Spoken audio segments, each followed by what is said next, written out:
I am personally starved for more Guardians of the Galaxy MCU content, so what a better way to pass the time while we wait together than by going back to the comics, to the roots of the Guardians of the Galaxy team, and of course beyond, to explore some of their most capable and gifted members. Welcome back, Nerd Squad! Today we'll be taking a look through comic books and MCU history to bring you the top 10 most powerful Guardians of the Galaxy. Because what you might not know is that this team has had a lot of OP members over the years. Join me and let's get counting. Number 10, Yondu. Yondu's only showing up on such a low spot on this list because I'm considering this point like kind of a mashup of all three versions. Some are more powerful, some are less. We have the original Yondu of Earth 691, the new Yondu of Earth 616, and of course the MCU Yondu. All are pretty cool characters, but the MCU one is by far the most powerful. It's kind of a combination of all of them too, though, in my mind. Yondu in the MCU is depicted as being a Ravager who has a specialized fin that with his whistling allows him to control his Yaka arrow. In the newest version from the comics from Earth 616,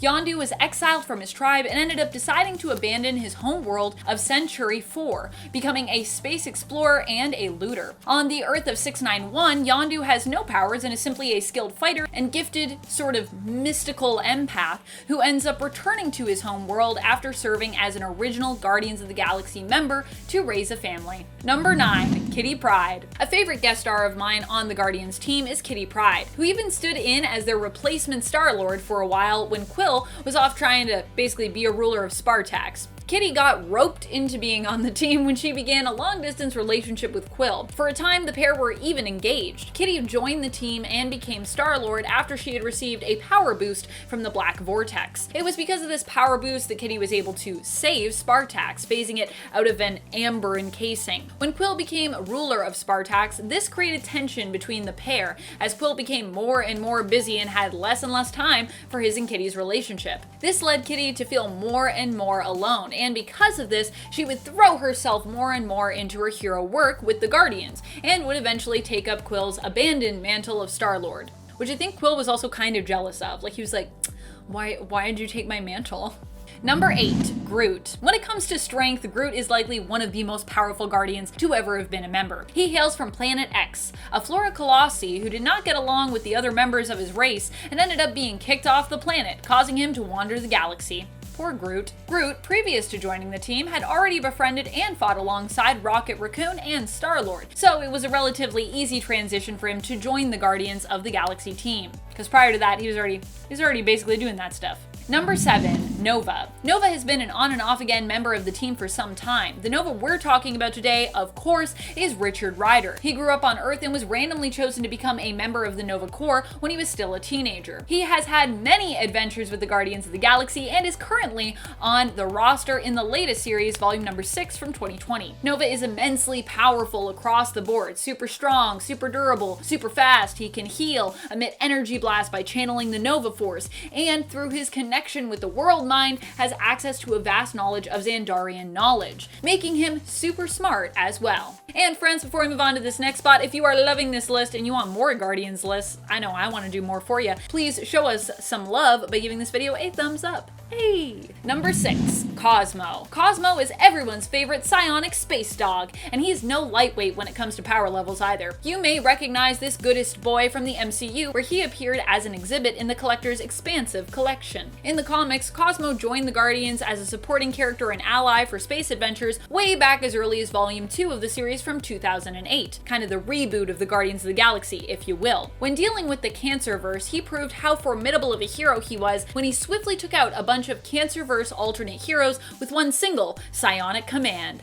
Boom. Number 5, Captain Marvel. Captain Marvel is likely one of the most powerful cosmic heroes that we have out there, and also for a time ran with the Guardians of the Galaxy. This happened after one of the many times that Carol had lost her memories, or more in this case, I guess, like, lost the emotional attachment to her memories. It's kind of weird. She was still seen as kind of remembering who people were, but remembering something important to her and her love of her friends was a little bit more tricky. She didn't really have that emotional connection to people or to her memories. In order to save New York, she was forced to fly high up into the sky, and because she had a tumor in her brain and was told specifically not to fly as she risked dying at the time, she suffered brain damage that affected her memory. In order to learn more about who she truly was inside, she decided to leave Earth for a time and venture among the stars, eventually joining up with the Guardians of the Galaxy. You can check out Carol's cool space adventures and watch her flying high with the Guardians in the 2014 Captain Marvel series, volume number 8,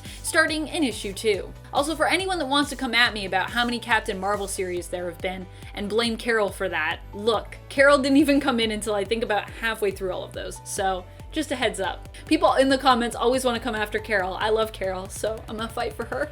Civil War II was not her fault. It was just weird writing, guys. It wasn't really her. Number 4, Starhawk. Starhawk is one of the members of the original Guardians of the Galaxy roster, before they reached mega fame status in the comic book world. But just because some of the older members aren't as well known, doesn't mean they don't deserve to be celebrated or respected. Some of them are evidently very, very powerful. Starhawk is one such Guardian, although not my favorite of the oldest original team members. We still don't even fully know the limits of Starhawk's power, but what we do know is that he has a multiversal knowledge that grants him great insight. He was basically living the same life cycle and using that knowledge way before Moira McTaggart made it cool. It is because of this that he knows so much about the world around him, giving him sort of a precognitive sense. Starhawk is also super strong, super fast, and immortal.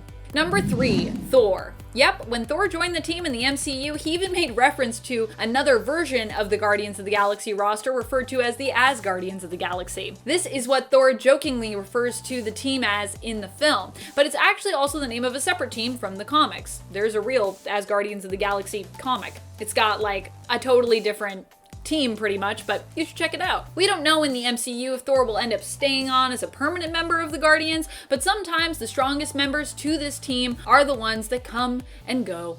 Thor is one of the most powerful heroes in the Marvel Universe, definitely in the MCU as well. He even attempted to go toe-to-toe with Null during the King in Black event recently and impressively held his own, even managing to get a hit in where he smashed off Null's jaw. I was like, what just happened? That fight was crazy. We also got to see Storm and Thor team up. So good. Number 2, Starlord. Starlord typically isn't known for being the most powerful member of the Guardians of the Galaxy, despite the fact that he is one of the most recognizable members thanks to the films and recent comics, and is generally the leader of the team, or is generally depicted as being the leader of the team. However, recently he's got a major power upgrade. While thought dead, it turned out that he had survived the fight against the Olympians and the explosion that had been thought to have killed him. Instead, he was transported to another dimension and another world entirely. There, his element gun seemed to have an everlasting power source, something that would be useful on his return. For Quill, almost 200 years had passed, though of course, probably in part thanks to his Spartax heritage, he looked as though he had barely aged upon his return. Also, maybe time moves differently in another dimension. There's a lot of good explanations for that. His element gun was used to defeat one of Null's symbiote dragons, and he also managed to withstand a mental assault from Null, who tried to drag him and the Guardians into the darkness. Number 1, Adam Warlock. Obviously, Adam Warlock had to make the top of this list. He's one of the most powerful characters in the Marvel Universe, and even though we haven't seen him for a while, he's still out there, lurking, with lots of power still to boot, even, without the Soul Stone. Adam Warlock has been capable in the past of manipulating the very fabric of reality. He's been on a god level before. I mean, he still kinda is. When we saw the new Guardians team in the comics, Adam Warlock joined up with them to defeat Ultron, and then ultimately ended up joining the team. Together they set out on a great task to repair the universe.